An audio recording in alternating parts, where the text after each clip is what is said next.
There's a specific, revealing category of behavior worth examining directly. Not how someone behaves in person, but how they present, curate, and perform themselves through social media specifically, a domain that often reveals narcissistic patterns with particular clarity precisely because it's entirely self-constructed. Today, we're tracing exactly what to watch for if you're wondering whether someone in your feed, an ex, a family member, a friend, or simply someone whose online presence has started feeling genuinely uncomfortable to witness, displays these specific patterns. Let's start with understanding why social media specifically tends to reveal these patterns so clearly, sometimes more clearly than in-person interaction ever could. Remember everything we've traced throughout this entire series about how heavily narcissistic psychological stability depends on external validation and narrative control. Social media represents, in many ways, the perfect environment for exactly this need, a space entirely under someone's own control, where every post, every caption, every response can be carefully curated and strategically deployed without the spontaneous, harder to manage quality of real-time, in-person interaction. Sign 1. Content that seems specifically calibrated to provoke a reaction from you, timed suspiciously well. Remember everything we've traced throughout this entire series about how narcissists engineer visibility around your own significant moments. If you notice posts arriving with strange, consistent timing, right after you've had a difficult day, right around an anniversary you shared, right when you seem to be genuinely moving on, this pattern deserves attention. Genuine, spontaneous posting doesn't typically align with this level of consistent, suspicious timing. Sign 2. A curated persona that feels noticeably disconnected from private behavior you've actually witnessed. Connecting to everything we've traced throughout this entire series about image management prioritizing public perception over private honesty. If someone's social media presents a version of warmth, generosity, or emotional depth that consistently contradicts your own direct, private experience of their actual behavior, this gap itself represents genuine, useful information. Sign 3. Comments and interactions that reveal a specific, almost compulsive need for validation. Watch for excessive checking or responding to comments, visible distress or defensiveness when posts don't receive expected engagement, or content that seems specifically designed to fish for reassurance rather than genuinely share something. Sign 4. Subtle, indirect posts clearly aimed at specific people without naming them directly. Remember everything we've traced throughout this entire series about triangulation and indirect communication. Vague, pointed posts, sometimes called subtweeting or vague booking, designed to provoke reaction or communicate displeasure without direct, honest confrontation, represent a particularly common social media manifestation of patterns this entire series has examined extensively. Sign 5. An inconsistent, sometimes contradictory presentation of their own history, particularly regarding past relationships. If you notice their account of shared history, how a relationship ended, who initiated what actually happened, shifting depending on the audience or the current narrative they're constructing, this connects directly to everything we've traced throughout our conversation about narrative reconstruction. Let's continue tracing the remaining signs, examining what specifically distinguishes these patterns from ordinary, healthy social media use that most people, including people without any narcissistic patterns whatsoever, genuinely engage in from time to time. Sign 6. Content specifically designed to make you or a specific ex-partner jealous or anxious about being replaced. Connecting extensively to everything we've traced throughout our conversation about thriving following genuine loss. Watch for strategically posted content suggesting new romantic interest, sudden lifestyle upgrades, or general flourishing, timed specifically around moments when you might reasonably see it, designed less to genuinely share happiness and more to provoke a specific, comparative reaction. Sign 7. Engagement patterns that seem to specifically depend on your continued attention or your continued reaction.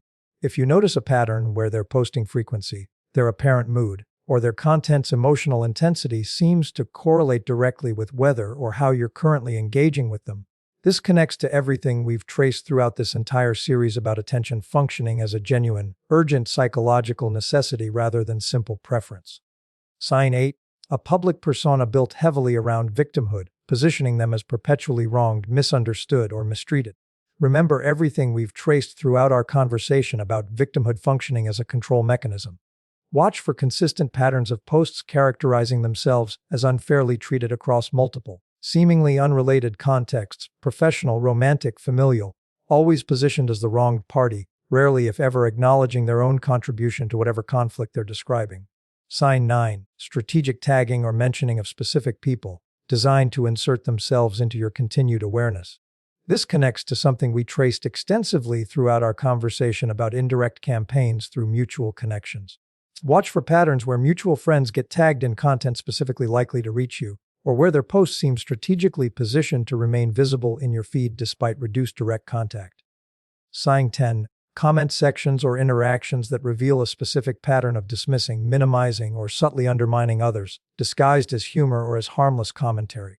Watch for consistent patterns of backhanded comments in comment sections, subtle put-downs disguised as jokes directed at other people's posts, or a general pattern of engagement that reveals considerably less genuine warmth than their own carefully curated content suggests they possess.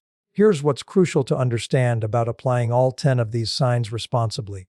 Connecting to something we've emphasized throughout this entire series in countless different forms. No single instance of any of these patterns constitutes definitive evidence on its own. Remember everything we've traced throughout this entire series about the importance of consistent pattern over isolated incident. Everyone occasionally posts something vague, occasionally seeks validation, occasionally presents a slightly curated version of their life. The genuine, reliable signal comes from consistent, repeated combination of several of these patterns together, sustained over meaningful time, rather than from any single post examined in isolation. Here's something worth understanding about why social media specifically can sometimes produce misleading impressions, worth examining carefully before drawing firm conclusions.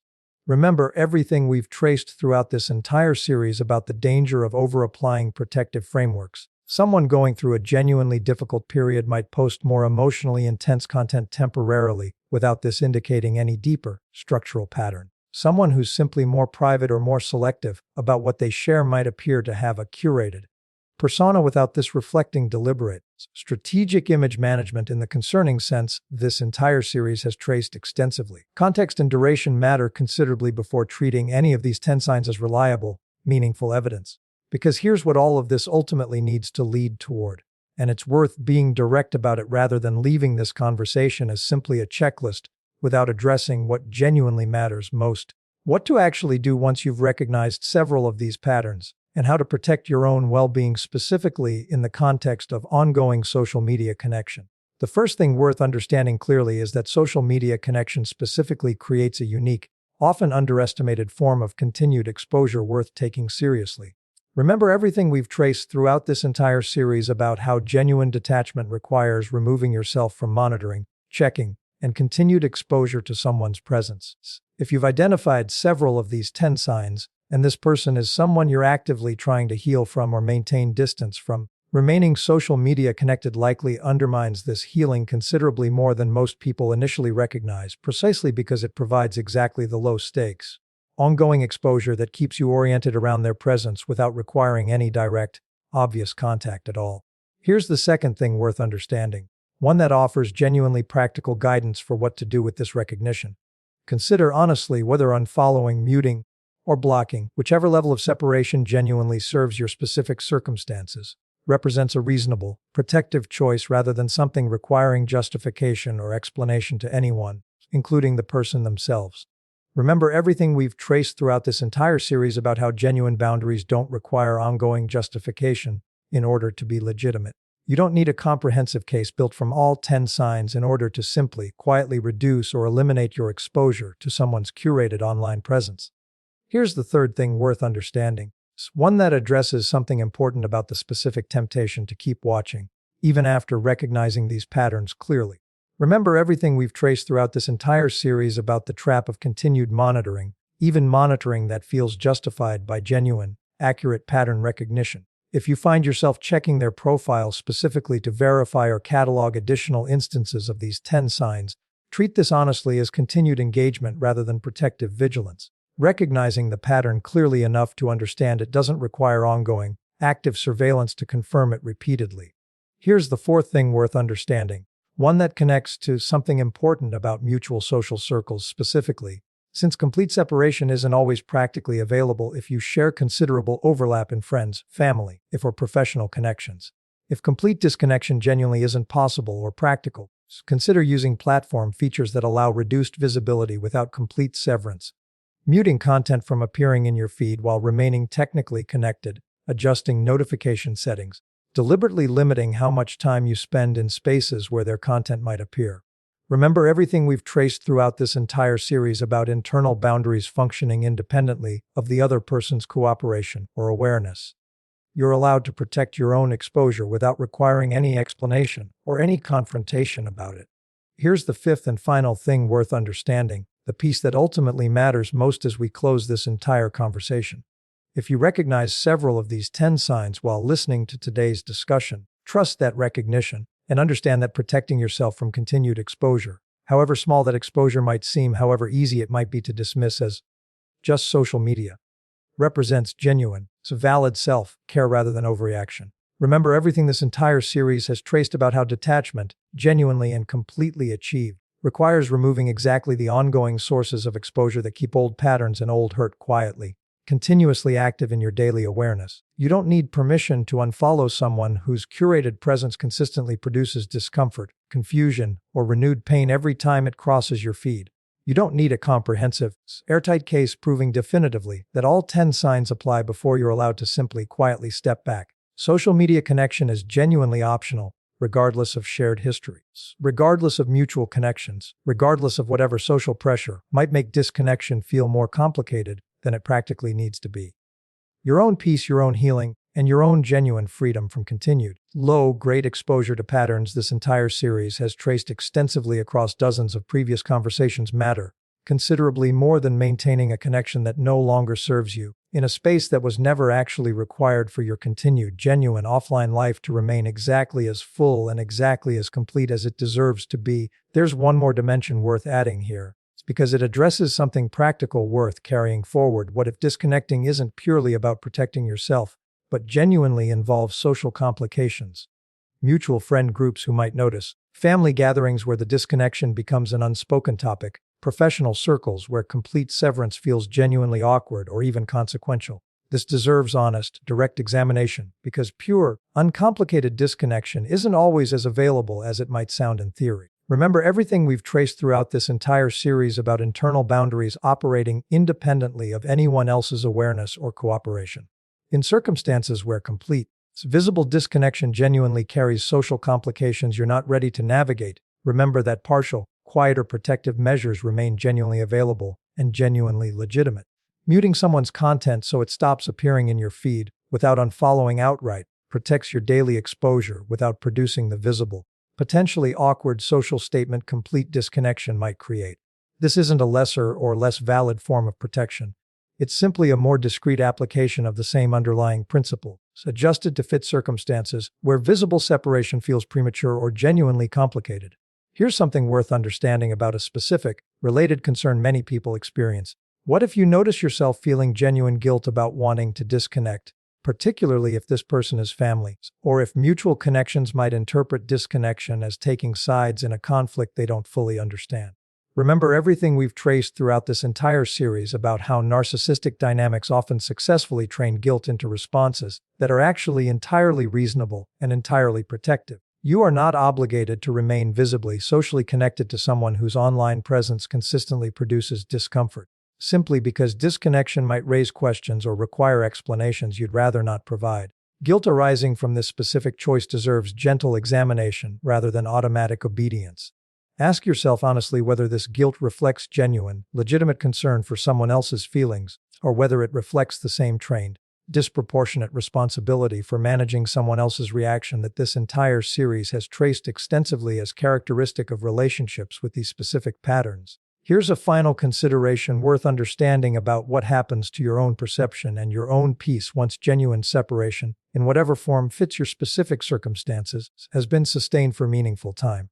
Remember everything we've traced throughout this entire series about how continued exposure, even passive, low-stakes exposure through social media specifically, tends to keep certain neural pathways and certain emotional patterns quietly active, simply through repetition. Once genuine separation occurs and continues, many people report a gradual relief they hadn't fully anticipated, not dramatic, immediate transformation, but a quiet, accumulating sense of mental space returning, attention that used to get consumed by checking, wondering, or processing whatever appeared in their feed, now genuinely available for their own actual life instead. This is ultimately the most important thing to carry forward from this entire conversation. Social media exists as one more channel, alongside everything else this entire series has traced across dozens of previous conversations through which narcissistic patterns can continue exerting quiet, ongoing influence over your attention and your emotional state, often without you fully recognizing how much daily energy this specific exposure genuinely consumes until you've actually stepped back from it. The 10 signs we've traced throughout today's conversation aren't simply interesting patterns to notice intellectually. They're genuine, practical information worth acting on, protecting exactly the same peace and exactly the same healing this entire series has consistently, repeatedly traced as available to you. Once you're willing to extend your protective boundaries into every space where these patterns might continue reaching you, including the specific, often underestimated space of your own social media feed, you get to decide how much of your daily attention this specific channel receives. You get to decide whether continued digital connection genuinely serves your life or simply provides one more quiet, ongoing source of exposure to patterns you've already done considerable work to heal from elsewhere. That decision belongs entirely to you, requiring no justification, no comprehensive proofs, and no permission beyond your own honest recognition that your peace matters enough to protect it fully, in every space, including the ones that might initially seem too small or too casual to matter as much as they actually, genuinely do.